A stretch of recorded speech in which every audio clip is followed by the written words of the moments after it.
I hope कि आप सब खैरियत से होंगे। तो आज हम अपने 10th क्लास की कंप्यूटर का एक नया टॉपिक है वो हम स्टार्ट करने लगे हैं। उसमें हमारे पास है बग एंड एरर्स। आपने देखा होगा उसमें एरर्स का एक टॉपिक है हमारे पास। तो उसमें फर्स्ट डेफिनेशन जो आती है वो बग की आती है। तो हम बग की डेफिनेशन देख लेते हैं कि असल में बग की डेफिनेशन क्या है। कह रहा है any error in the program is called bug. जब आप एक प्रोग्राम बनाते हैं उसमें कोई भी एरर आता है, कोई भी गलती होती है तो उसको हम क्या कहते हैं, कंप्यूटर की टर्म में, कंप्यूटर की लैंग्वेज में हम उसको बग कहते हैं। तो नेक्स्ट हमारे पास क्या है कि there are 3 types of error. हमारे पास 3 तरह के एरर आते हैं प्रोग्रामिंग में नॉर्मली। ठीक हो गया।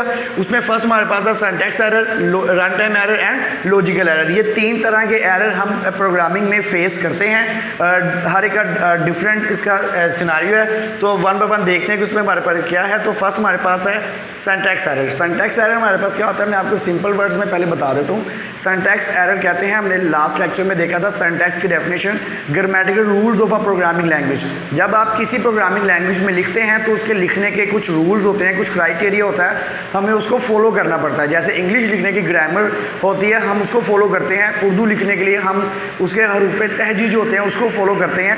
तो इसी तरह जब हम प्रोग्रामिंग लैंग्वेज में आते हैं, सी प्लस प्लस, जावा, कोबोल और लिस्प, जो भी लैंग्वेजेस हमारे पास काफ़ी होती हैं, तो उसमें हम क्या करते हैं कि हर एक का लिखने का अलग तरीका होता है, हर एक का क्राइटेरिया अलग होता है, लिमिटेशंस अलग होती हैं।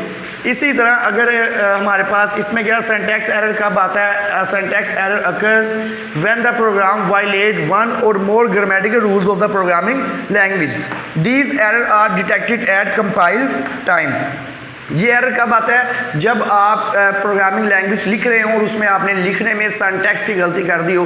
सिंटैक्स की गलती को आप इस तरह ले लें कि आपने कोई ग्रामेटिकल मिस्टेक कर दी है। जैसे फॉर एग्जांपल एक एप्पल के स्पेलिंग है APPLE, अगर आप इसमें से कोई मिस कर देते हैं तो हमारे पास इस तरह का इंग्लिश वाला टीचर क्या करेगा, उसको अंडरलाइन कर देगा कि आपने वर्ड ठीक नहीं लिखा। इसी तरह कंप्यूटर में हमारे पास क्या है कि अगर हम कुछ लिख रहे थे और हमने लिखना था प्रिंट, ठीक है, लेकिन हमने इसकी जगह कुछ लिख दिया, हमने कोई भी चीज़ इसमें से कोई भी ऐसा वर्ड जो है हमने आर मिस कर दिया, वो प्रिंट बन गया, तो यहाँ पे वो एरर दे देगा। और यहाँ पे जो एरर आएगा वो सिंटैक्स एरर आएगा, लिखने की गलती, अल्फाज के जो स्पेलिंग्स हैं प्रोग्रामिंग के, अगर आप उसमें गलती करेंगे तो वो फिर देन हमारे पास एक एरर आता है सिंटैक्स एरर। और वो कह रहा है कि these error are detected at compile time. जब हम इसको कंपाइल करने लगते हैं, कंपाइलर से हम इसको कंपाइल करने लगते हैं, तो देन हमारे पास क्या होता है, ये उसी टाइम एरर क्या हो जाता है, डिटेक्ट हो जाता है। उससे आगे हमारा प्रोग्राम एग्जीक्यूट नहीं होता। नेक्स्ट हमारे पास है रन टाइम एरर। कह रहा है run time error occurs when the program direct the computer to perform an illegal operation such as dividing a number by 0।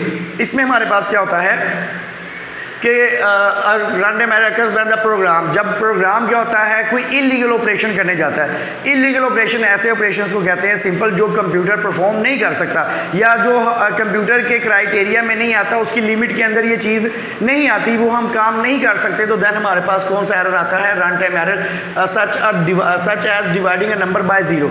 किसी भी नंबर को आप जब 0 से डिवाइड करते हैं तो हमारे पास असल में आंसर आता है इन्फिनिटी, और इन्फिनिटी का मतलब होता है अनलिमिटेड। तो जब अनलिमिटेड आंसर हमारे पास आएगा तो हम उसको लिख ही नहीं सकेंगे। तो इसलिए क्या होता है, आप अगर कैलकुलेटर में भी करें तो उसमें तो वो सिंपल मैथ एरर दे देता है।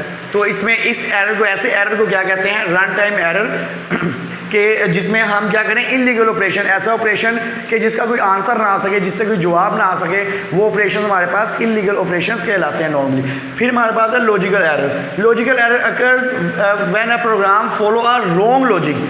इसमें हमारे पास क्या होता है, हम अपनी तरह से तो एक लॉजिक सेट कर रहे होते हैं प्रोग्रामिंग में, लेकिन कंप्यूटर क्या करता है, उसको डिटेक्ट कर लेता है कि ये जो आपने लॉजिक लगाई है, यहाँ पे जो आप फंक्शन परफॉर्म कर रहे हैं, यहाँ पे जो आप काम कर रहे हैं, वो असल में ठीक नहीं है, उसकी आप रॉन्ग लॉजिक है। तो कह रहा है these translator does not report any error message for logical error. इसमें क्या होता है, जब हम इसको कंपाइल करते हैं, एग्जीक्यूट करते हैं, तो इसमें कोई एरर रिपोर्ट नहीं होता। ये एरर ऐसा एरर है जो कंपाइल टाइम पे रिपोर्ट नहीं होता। तो इसमें हमें क्या करना, पता कब लगता है कि हमारे पास एरर आया, कि जब हमारे पास एक कंप्लीट एग्जीक्यूट हो गए, जब हमारे पास प्रोग्राम का आंसर आ जाता है, तो हमें पता लगता है कि ओहो ये आंसर तो नहीं आना था, आंसर तो फॉर एग्जांपल 5 आना चाहिए था, लेकिन आंसर तो 8 आ गया या 10 आ गया फॉर एग्जांपल।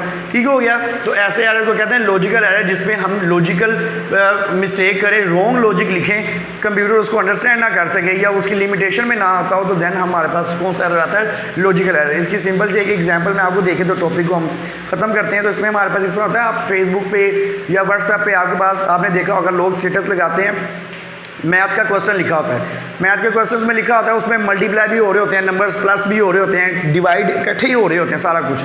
तो वो कहते हैं कि इसका आंसर बताएं। तो आपने समटाइम कमेंट्स में देखा होगा हर एक डिफरेंट आंसर आ रहे होते हैं। तो हर एक अपनी लॉजिक के मुताबिक क्या कर रहा होता है, काम कर रहा होता है। जब आप अपनी लॉजिक के मुताबिक काम कर रहे होते हैं तो हो सकता है कि वो कंप्यूटर उस चीज़ को फॉलो ना कर सके। तो इसलिए ऐसे एरर को लॉजिकल एरर कहते हैं। और ये कब पता लगता है कि इसमें एरर है, जब हमारे पास आंसर आ जाता है, प्रोग्राम हमारा एग्जीक्यूट हो जाता है, चल जाता है, उसमें आंसर आ जाता है, देन हमें पता लगता है। जब रॉन्ग आंसर आता है तो देन हमें पता लगता है कि ये लॉजिकल एरर था।